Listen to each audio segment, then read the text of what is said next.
आप लोग जो सीनियर रिटायर्ड लोग हैं, आपने 51,000 रुपीज़ सीएम रिलीफ फंड को दिया है।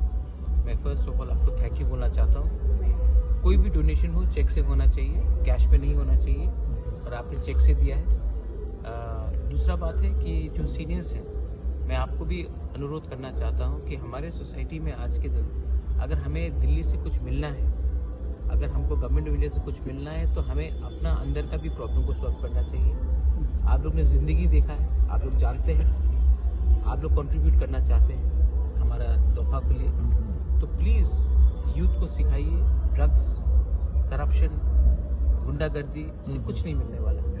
अगर हम लोग डिसिप्लिन रहेंगे, फाइनेंशियली ट्रांसपेरेंसी रहेगा, अगर आप लीडर बन गए तो भाषण देने से लीडर नहीं बनेगा। आपको अच्छे तरीके से अपना व्यवहार रखना चाहिए। ये करके आप लोग एजुकेट कीजिए, गाइड कीजिए कि हम लोगों का तिपरासा सोसाइटी भी आगे बढ़े, वरना तिपरासा सोसाइटी एक दूसरे के संग लड़ते रहेगा और हमें कुछ नहीं मिलेगा। मैं अकेला सब नहीं कर सकता। I need your help also, and you should help me, help our people, not help me for myself, but for a community. That's it. Thank you.